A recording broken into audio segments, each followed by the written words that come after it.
At 28,000 feet over France, a lone P-47 Thunderbolt pilot did the unthinkable. With 5 German fighters behind him and no way out, he rolled his aircraft onto its back and dove straight down faster than any sane man would dare. Engineers later said the maneuver should have torn the airplane apart.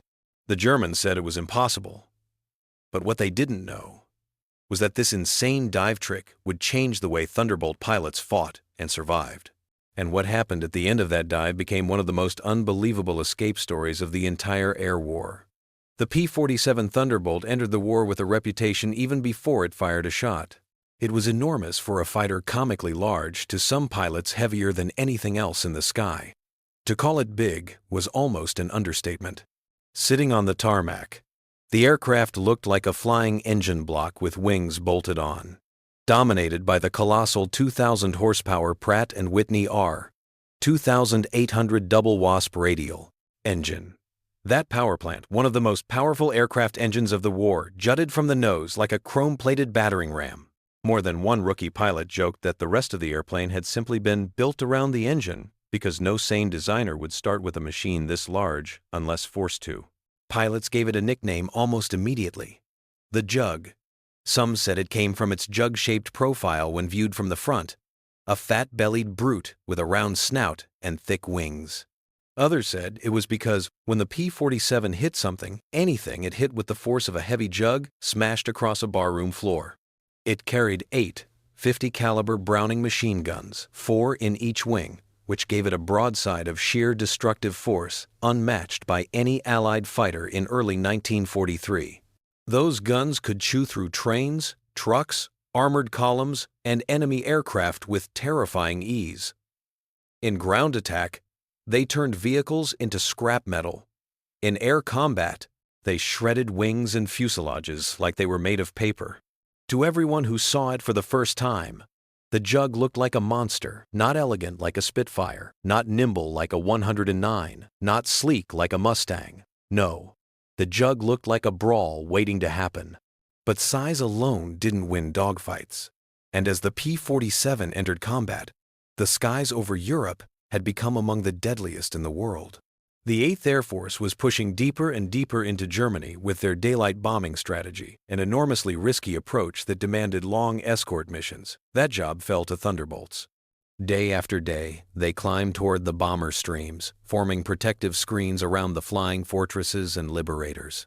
They waited for the inevitable, the sudden glitter of metal in the sun, the contrails slicing downward like knives, and the shriek of German fighters diving in to tear the bomber formations apart. The Luftwaffe's Bf-109Gs and FAV-190s didn't just attack, they swooped, slashed, vanished. They used gravity like a weapon, plunging from above in high-speed firing passes and then soaring away before the Americans could react. It was a deadly ballet the Germans had perfected over years of combat. And it was here that the Jug's greatest strength became its biggest curse. At high altitudes, the domain in which most of these battles were fought, the P-47's huge frame worked against it. Its climb rate was poor. Its acceleration lagged. It was like trying to fly a lead ingot into a knife fight. German pilots soon realized that if they climbed above the Thunderbolts and dove down, the Americans simply couldn't catch them. The Jug might be unstoppable when it connected, but getting it to connect was the problem. The German pilots mocked it over their radios. They called it Die Amerikanische Kuh, the American cow, big, lumbering, slow to respond, and easy to predict. When they saw a formation of P-47 seconds climbing to meet them, they didn't feel fear. They felt confidence, even amusement. The sky was theirs, and the vertical maneuvering space belonged almost entirely to the Luftwaffe. For the American pilots, this mismatch was terrifying. They found themselves flying the largest, heaviest, most intimidating fighter the U.S. had built, yet still being outmaneuvered by aircraft half its weight. Some pilots wondered if their aircraft was simply flawed, too bulky, too stubborn, too slow in all the wrong places. They watched German fighters climb past them effortlessly, streak upward in a dazzling arc, and disappear into the sun like hawks ascending into the heavens. In comparison, the Jug felt anchored, like something fundamental in its bones, resisted upward flight. But deep inside the Thunderbolt's massive frame, hidden beneath its thick wings, behind the rumbling force of its radial engine, was a secret almost no one understood. Not the pilots, not the engineers, and certainly not the Luftwaffe analysts who pored over wreckage trying to understand the beast. The P-47 had a hidden superpower, its dive acceleration. When pointed nose down, the jug didn't drop. It detonated downward.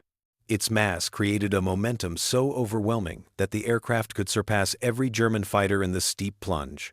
While the 109 and 190 struggled against airflow, stiffening around 550 miles per hour, the jug thundered past 650, 680, even beyond 700 miles per hour.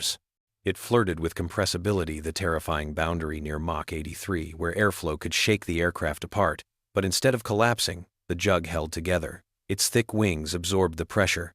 Its deep fuselage shrugged off shock waves. The aircraft was overbuilt, almost absurdly strong. It was, without exaggeration, the fastest diving fighter of the European theater. But early in the war, hardly anyone dared test this attribute. The manuals warned about steep dives. Engineers insisted the controls could lock solid at extreme speeds. And test pilots rarely pushed machines into the dangerous near-Mach regime, especially not heavy escort fighters. But manuals and warnings don't matter when cannon shells are zipping past your canopy at 400 miles per hour. War forces discovery. And soon, one moment, one shot of desperation in the French sky would reveal what the jug truly was. A weapon the Germans weren't prepared for. For years, the Luftwaffe had controlled the air with two masterpieces of engineering. The Bf-109, sleek, light, razor-edged, climbed like nothing else in the sky. Pilots boasted that they could ride the engine into the heavens. The 4-190, meanwhile, was brute force incarnate, with a roll rate so fast, it shocked Allied pilots and mid-altitude acceleration that shredded anything caught in its gun sights. Together, these fighters turned aerial combat into a minefield. American bombers suffered catastrophic losses. British Spitfires struggled at high altitudes, and the Germans knew that as long as they controlled the bomber's vertical plane of battle, they controlled the war. Then came the Thunderbolt, big, heavy, strange. They didn't respect it. Some Luftwaffe units dismissed it outright.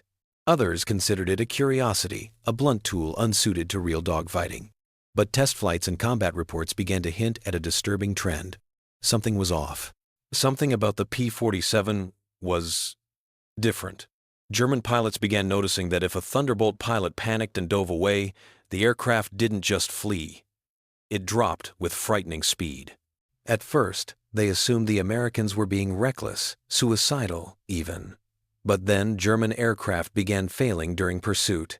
Elevators jammed, wings trembled, controls stiffened dangerously. Airframes came dangerously close to catastrophic failure. Some pilots recovered just in time, others didn't recover at all. Meanwhile, the jug kept going. Its weight, its wing design, its absurdly robust construction, all of it gave the P-47 the ability to survive and even thrive in dives that would tear a 109 apart. The Germans whispered a new name for it, Der fallende Amboss, the falling anvil. Most American pilots had no idea what their aircraft could do. They followed training manuals. They stayed cautious. They feared compressibility like the plague. But war, with its relentless hunger, was about to teach them otherwise. Among the thousands of young pilots who climbed into a Thunderbolt cockpit in 1943 was Robert S. Johnson, a fresh-faced, soft-spoken kid from Oklahoma whose instructors praised his discipline but warned him not to overthink. He was steady, reliable, and determined, but he fought constantly with the jug's heavy controls. Every flight felt like trying to dance with a stubborn giant. But he trusted the machine. It felt solid. It felt loyal. And he believed, perhaps naively, that it would always bring him home. His first missions shattered that illusion. German fighters sliced through bomber formations with terrifying skill, leaving burning fortresses spiraling down in flames. The Thunderbolts chased them, engines roaring, but the 109 seconds simply outclimbed them and vanished. Johnson was shocked at how slow his aircraft felt. The first time a 109 lined him up, he yanked back on the stick, and the jug responded like a reluctant ox. He nearly died that day. He survived only because another American fired at the German and scared him away. After that, Johnson felt something gnawing at him. The jug was powerful, yes, but it didn't feel like enough. Other pilots felt it too: frustration, doubt, fear. They wondered if they were flying the wrong machine for the wrong war. And then, one day, Johnson dove. It wasn't a dramatic moment, just a quick maneuver to reposition. But the jug moved differently in the dive. It felt alive, smooth, eager. The lumbering giant suddenly became a bullet.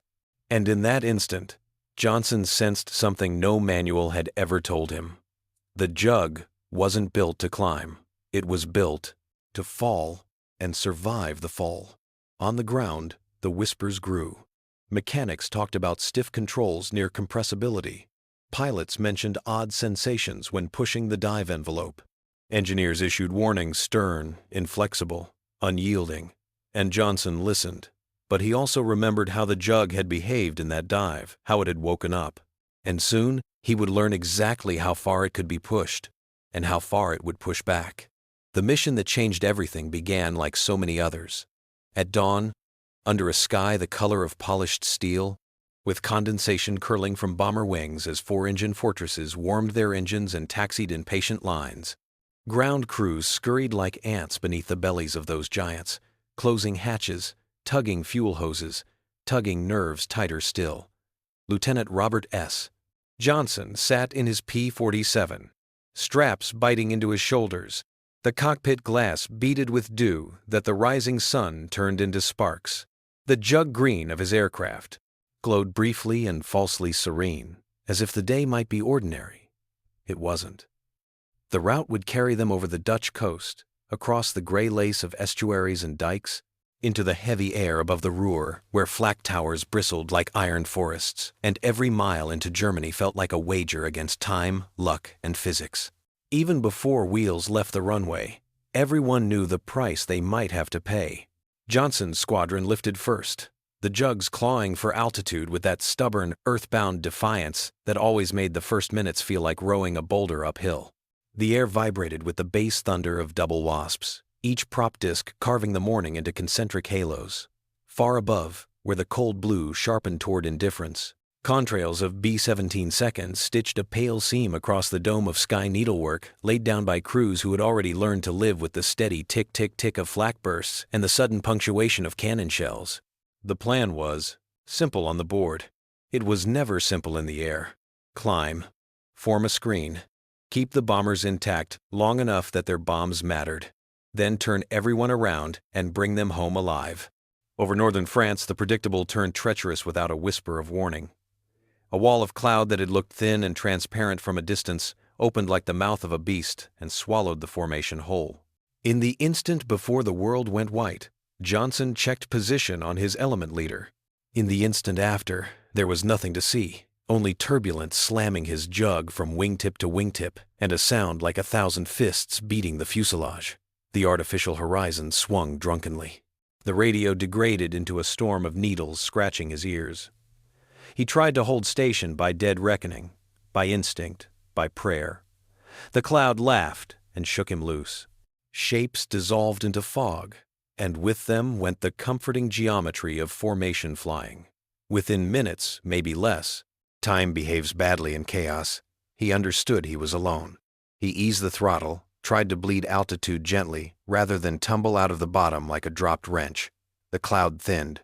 A dim greenish light seeped in. And then, with a wet, sudden shrug, the sky opened. He saw the ground again, fields laid like squares of cloth, hedgerows dark as sutures. Relief lasted for a heartbeat, maybe two. Then the horizon glittered with movement. Specks, a handful at first. Then more, assembling with intent. 4, 6, 9. Sunlight flashed off gull wings and thin crosses. Messerschmitts and Focke-Wulfs, climbing fast, converging from high and higher still. The feeling inside his chest changed from relief to the deep, hollow cold of a dropped elevator. He keyed the radio and got only static, white noise like a hurricane across sand. No wingmen. No call sign answering back. No controller's calm voice vectoring angels toward him. Just the knowledge, plain, heavy, that the Germans were above, and the geometry of the sky now belonged to them. They began to spread the way wolves spread, around a wounded elk, not rushing, not wasting energy, just narrowing the circle until panic did the work for them. He tried everything pilots are supposed to try. A climbing turn to trade, speed for altitude, and threat for time. The Jug responded with a kind of mulish honesty. Willing, but never eager. Heavy in the hands. Dragging its mass uphill like a miner. Pushing his luck. The Germans were not impressed. Tracers came first. Thin green slashes, as casual as a cat's flicked paw. They were not aimed to kill yet. They were a shepherd's dog, nudging him where they wanted him. He rolled, shallow, then harder, and discovered that the Luftwaffe could roll harder still. He tried to jink and break the aim line, but the circle kept tightening, exactly the way a noose tightens even when the condemned man dances. There is a moment in every mortal chase when an animal stops looking outward for an opening and looks inward for a decision. Johnson hit that moment as another stitch of tracers walked near his canopy, and the Jug shuddered under a passing pressure wave. He felt the answer rise up from somewhere deeper than training, older than the manuals, diagrams, and the classroom talk about energy tactics. There was one direction he owned, the one direction they did not. Not up. Not around. Down. Not a measured descent. Not a shallow escape. Straight down. The kind of choice that felt like stepping off the edge of the world. He rolled the Jug inverted, felt the sky flip over with a lurch that tugged at his organs, and pressed the stick forward until the horizon slid past like a blade. The nose fell through. Gravity seized the entire aircraft with both hands. It was like jumping from a cliff without being sure the parachute had been packed, like choosing the abyss and trusting the shape of your machine to argue with the laws underneath it. The P-47 went over onto its back, and then into a near vertical line so clean it felt drawn with a ruler. The first seconds were a rushing sensation, wind peeling at seams, engine note rising to a sawtooth snarl.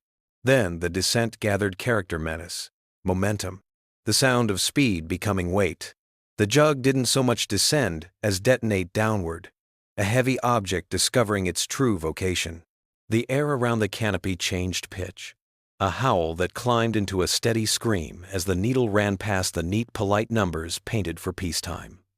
400. 450. 500. At each mark, the vibration grew until the cockpit seemed alive with invisible fists. The control stick, elastic a moment before, turned to an iron post sunk in concrete. He nudged it to test whether there was still a conversation to be had with the airframe. There wasn't. The Jug had become a freight train with no brakes, and he was a passenger who had chosen this track. His vision pulsed, dark at the edges, then returned in a wash of grainy light. His fingers buzzed with pins and needles. The altimeter unwound as if possessed, a clock face gone mad. Hands spinning toward an appointment with ground he could not yet see. Somewhere behind him, the hunters felt the same gravity and made the same initial choice. They pointed their noses down and tried to cash in all the advantage altitude could provide. But their machines were not built for this particular bargain.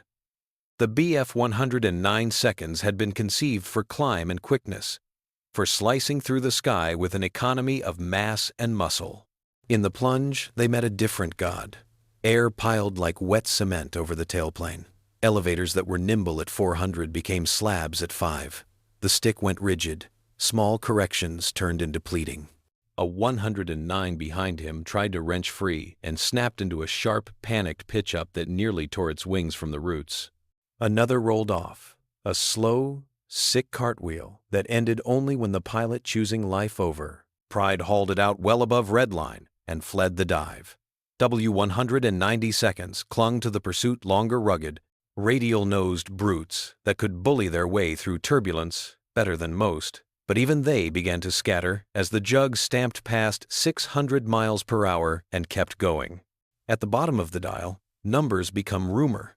Past 650, the air stopped sounding like air and took on the voice of a furnace. The nose wanted to tuck under, that hungry mock-edge desire to pitch steeper still. The canopy buzzed like a hornet trapped between glass panes. Somewhere in his skull, A pressure built until thought itself came in short fragments. Hold. Hold. Hold. The world narrowed to a tunnel with a green-brown floor that rose with indecent speed.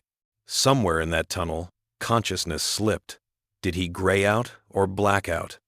There isn't a word for the color of that silence. When it returned brutally. The earth was not far any longer. It leapt toward him in a textured, rush fields, hedgerows. A church spire like a needle jabbed into a green cushion. Instinct is older than briefing rooms. He moved the stick. Not a haul he could not have hauled if he wanted to. A measured, pleading pressure. For a second, nothing. Then, faintly, the jug answered, as if waking from its own deep trance. The nose lifted a degree. Then, too, the wings shrieked under load, singing a high metallic grievance. The airframe groaned with the voice of a ship in a winter sea. He kept the pressure steady, breath caged in his chest, vision collapsing to a narrow, bright circle. And then the line flattened, not into a clean horizon, not into safety, just into survival. The treetops were there, leaf tips, close enough to count. He scythed over them so low the slipstream must have combed their branches. The altimeter steadied. The scream of speed bled into a rough, ragged roar. He was alive, though the knowledge arrived late, as if it, too, had been outrun. Behind him the sky was empty. The Germans had all broken off. Not because mercy had visited them, but because physics had. The only thing that followed him to the deck was wind. Before sunset, the story was everywhere it could travel.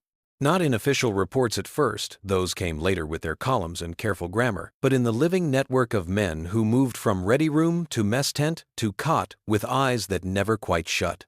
You heard it from a crew chief, who heard it from a pilot, who swore he'd seen the altimeter spin like a roulette wheel. You heard it as a question, did you hear what Johnson did? And as a dare, would you try it if they were on your tail? It wasn't doctrine. It was myth, trying on a uniform.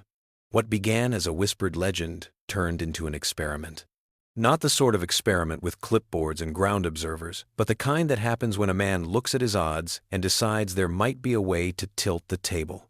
Pilots in other squadrons took their jugs a little steeper when the sky grew hot. Not to the depth. He had no one wanted to roll dice with unconsciousness, unless forced, but far enough to feel the airplane's second personality wake up. That first smoothness returned, the odd sense that the jug's weight stopped being a penalty and became a promise. Far enough that when the Luftwaffe poured onto their tails, the Germans found themselves dragged into a realm where their airplanes ceased to cooperate. Reports filtered in like weather notes pinned to a board. A pilot in the 78th Fighter Group dove away from 3 Focke-Wulfs and came home with his heart still beating and his hands shaking.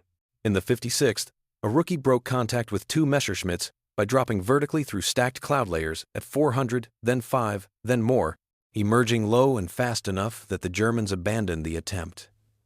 After a month of such stories, the whisper had matured. The Thunderbolt could weaponize gravity itself, its mass, which cost it.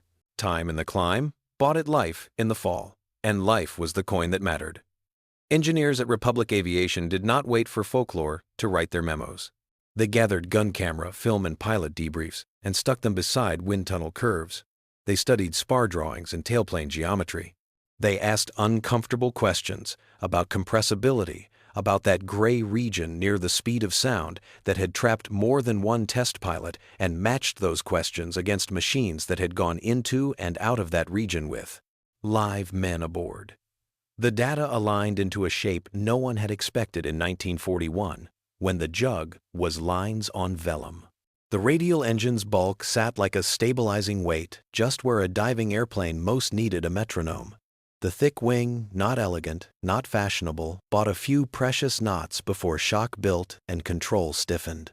The spar was a bridge, not a stick, and bridges forgive violence better than sticks. Even the supercharger, intake's placement, lent the nose a kind of steadiness no one had plotted for. Meanwhile, air combat reports stacked up into a refrain. Every time a Thunderbolt went truly vertical, every time a pilot committed not to a slanting retreat but to the full measure of down, the Germans eased off or broke away. The pattern held across weather and wings and pilots with different handwriting. It held often enough to become something more than anecdote. It became a tactic. Command did not trumpet the change. There were no posters with diagrams of a stick pushed forward like a lance.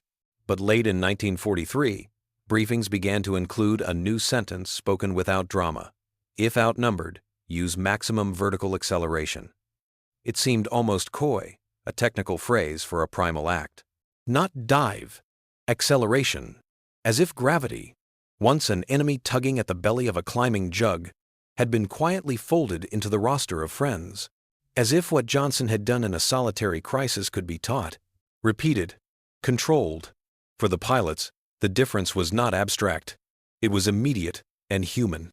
They no longer felt utterly naked when the circle tightened and the odds turned. They had a card to play that wasn't luck or prayer or waiting for a miracle. It was terrifying. Anyone who has nudged a control stick at 600 miles per hour cannot pretend otherwise, but it was theirs. And the knowledge of its existence did something subtle to men who had been living hand to mouth on courage alone. It gave them a way to plan for survival, even when the plan required a kind of faith in metal, in rivets, in the uncompromising strength of an airplane that had been mocked as too heavy, and now proved heavy in exactly the way that saved lives.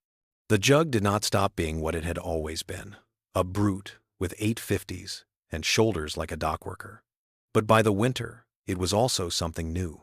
It was a promise whispered from one airfield to another, across cold runways and mess hall tables. If they pin you and the sky is closing, there's one road left that they can't follow. Point the nose at the earth and trust the anvil to fall faster than the hawk. And when you pull level and the trees are peeling by like a green river, and you're still breathing air that belongs to the living, you'll know what kind of machine you've been flying all along. They sensed it first, in their hands, in the way the stick began to chatter at speeds where it used to purr, in the fresh unease that crept into familiar maneuvers and refused to leave.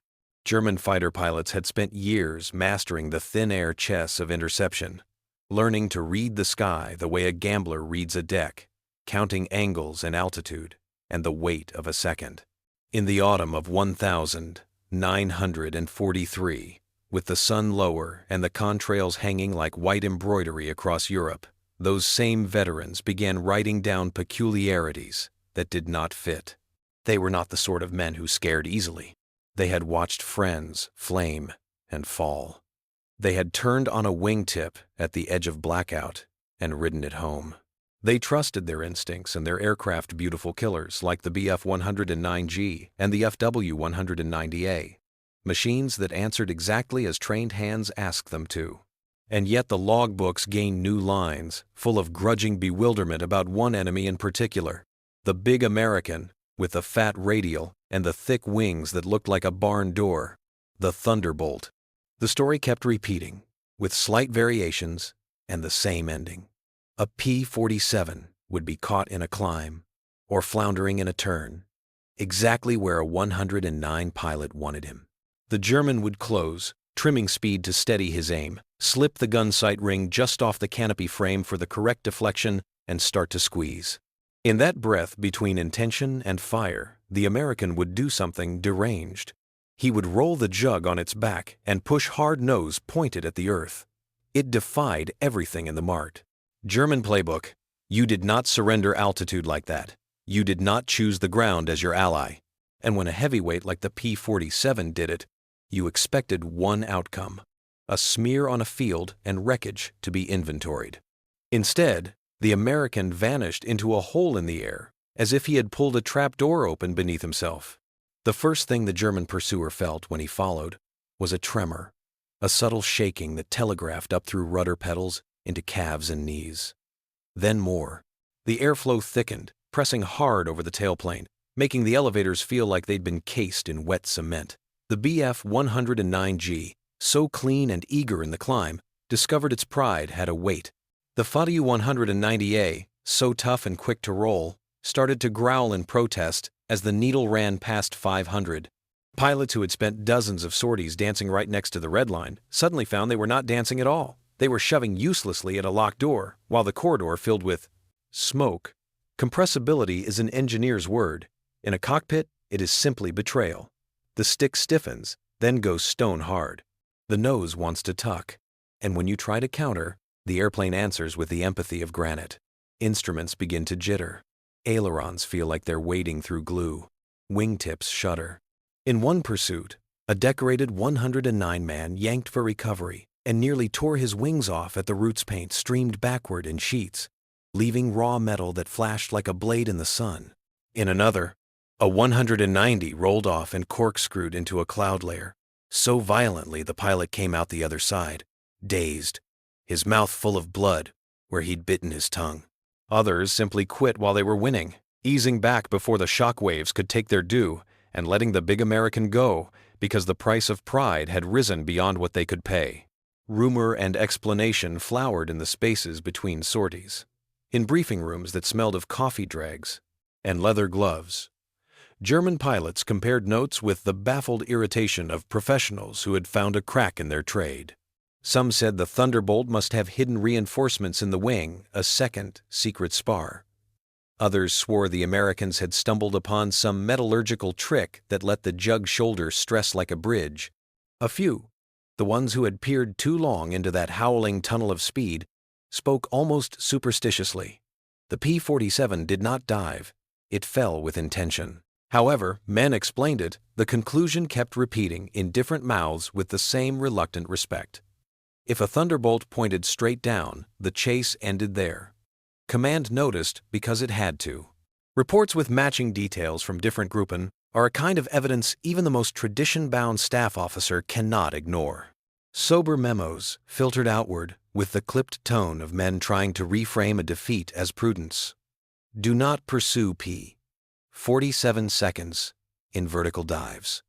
Not because you are timid, but because physics, at that angle and velocity, is on the American side. The order landed with a dull thud in fighter huts and ready rooms.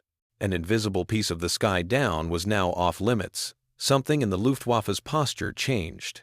You could see it in the way pilots looked up before pushing nose over, in the way certain attacks were never pressed if the jug still had the deck beneath him. The hunter's imperceptible hesitation crept in, and hesitation is a slow poison in a war decided by half seconds. What followed was not a collapse. The German fighters still fought ferociously. They still cut bomber boxes apart and punished careless escorts. But the tilt was there, quiet and cumulative. Crews who once mocked the jug's bulk now marked it with a wary mental asterisk. The Thunderbolt might be a cow on the climb, but it was a falling anvil on the dive. And anvils do not care about your reputation when they hit. Morale did not break in a day. It eroded in. The small compromises men make with fear. Don't follow him this time. Don't take that angle. Wait for a cleaner one. In the taut weave of a sky fight, those choices thread together into outcomes. The same aircraft that had been dismissed as too heavy, too clumsy, too American, began to carry a different aura, an invincibility in one axis that cast a long protective shadow over the others. There is a story that the Thunderbolt crowd told and retold until it lived in the airfields like a resident ghost. It is set on a winter afternoon when the cold upstairs was so hard and fine that your breath felt crystalline and the contrails held their shape like chalk lines on slate. A carpet of B-17 seconds and B-24 seconds moved toward the center of Germany, vast and humming, the white threads behind them twining into a drifting highway that could be seen for 100 miles. Above and around those bombers, the P-47 seconds kept their shepherd's watch. Lieutenant Robert S. Johnson was among them, wedged into his cockpit with a particular mixture of boredom and dread that long escorts breed. His job did not need poetry to describe. Stay alive. Stay with them. Keep knives off their backs. The first hit came like thunder pressed flat. W-190 seconds slashed down through the contrail layers and turned the clear air into a place of fragments. Aluminum, fabric, snow of insulation. A weird confetti that combat makes when it chews. Engines coughed fire. A tail took a direct hit and fluttered away from its fuselage like a leaf. Thunderbolts rolled and dove to meet the attackers. But the Germans were working a plan, and the plan was viciously elegant. Create a tear in the escort veil. Use it. A gap opened small on a map, but huge in the mathematics of survival, and through it came a knot of BF-109 seconds aimed like arrows at the tender middle of the bomber stream. Johnson saw the geometry unfold and did what every escort pilot is trained to do. He asked for help. His call met only the crisp, cold whisper of static. He checked his climb angle and felt the wall of physics he knew too well. He would not arrive in time if he climbed the honest way. The seconds ran like water in an open palm. In that unbearable compression of time where choice must become act, he did not reach for a textbook. He reached for the only thing that had ever made the jug-headed brute under him feel limitless. He rolled it on its back and pushed. The fall was immediate and absolute, the kind of downward that makes your stomach feel like a separate animal. He speared through the contrails, shredding them into swirling ghosts that snapped closed behind him. The 109 seconds below were fixed on their prey, gun sight rings swelling with bomber silhouettes, and did not see the meteor descending into their lane until it was in the lane, until the 50 seconds spoke. And when those guns speak at that distance and closing rate, there is no conversation, only sentence. The lead 109's tail disintegrated in a hiss and pop of sparks and smoke. The rest of the flight flinched in raw mammal shock. Who attacks down at that speed? Who uses gravity not as an exit, but as an entry? They tried to climb away because climbing is safety for them. Safety learned in the bone and discovered that the jug in a plunge is a problem that climbing cannot solve. Johnson did not need to outthink them. He needed only to let momentum make his case. The bombers lived. The hole in the escort line closed as other P-47 seconds, seeing the chaos, dropped to fill it. By the time Johnson leveled low, faster than anything has a right to be fast for long, the shape of the sky had changed. The Germans were gone from that quadrant, not because they could not fight, but because they had been peeled away from their point of advantage and forced to re-enter the calculus from worse numbers. Back at base, the story untangled itself breathlessly over enamel mugs and debriefing pads. It leapt from tent to tent with the same urgency that had carried the jug through the cold air. He had not just escaped. He had turned the insane dive into a weapon. Titles change a man's work. Johnson, the junior who had once muscled a reluctant airplane through its paces, became a reference point with a face. Crews pulled him aside with the polite impatience of men who might die tomorrow. He talked about angles and cues, about what the jug felt like just before the controls went leaden, about how to start the pull early because you would not be allowed to pull late. He was not romantic. He told them terror was part of the kit, but so was trust. Trust in rivets, in a spar like a bridge, in a tail that would stay because other men had built it to stay.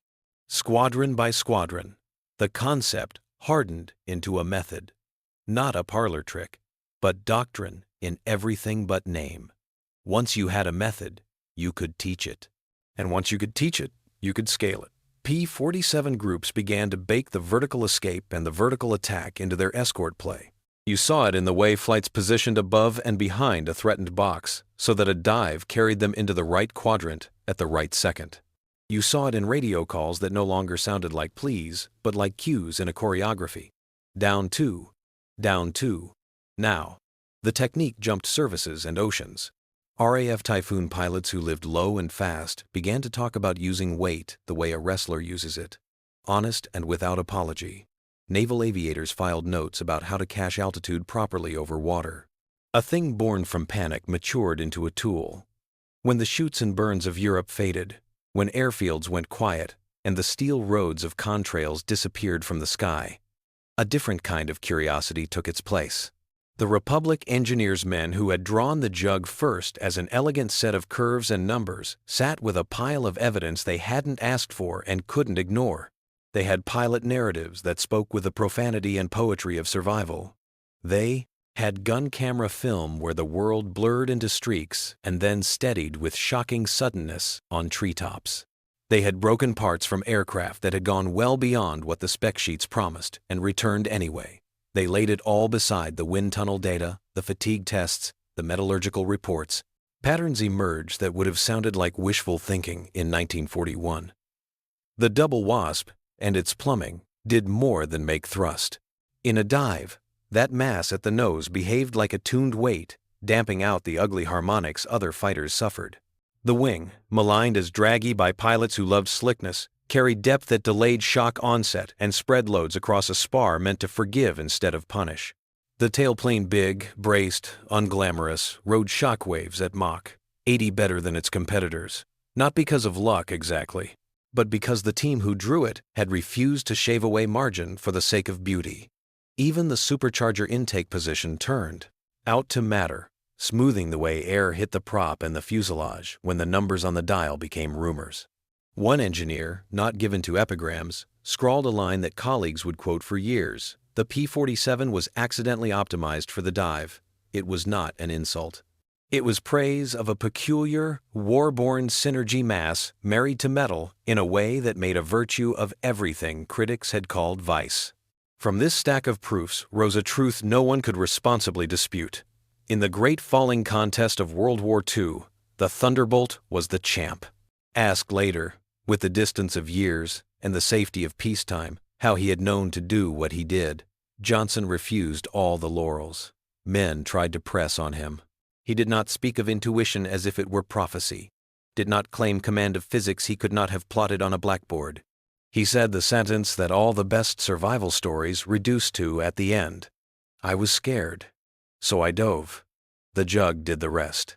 Behind the humility there lived the essence of the whole saga. Terror converted into technique, desperation into doctrine. A man makes a choice to live, and a machine built stout enough to hold that choice makes it possible for many others to live too. That is the legacy that outlasts the paint and the serial numbers. It runs like a hidden spar through the lives that were not lost because a pilot tipped a heavy nose toward the earth and refused to die there. Those men came home, sat at kitchen tables, planted gardens, learned the faces of children. The insane thing became the expected thing. Tradition became instruction. Instruction became a paragraph in a manual and then a habit inside 1,000 hands that would never meet Robert Johnson's but owed him something quiet and permanent. The Thunderbolt did not win the war by itself. Wars are never won by one machine or one man. But in the work, it did best, falling faster and straighter and truer than anything that tried to chase it, changed the shape of the fight. It carved a new escape route into the sky and then taught pilots how to turn that escape into attack. In a conflict where gravity most often felt like a thief, the jug made it, briefly and brilliantly, an ally. And from that alliance flowed 1,000 survivals that no historian can fully count, only honor.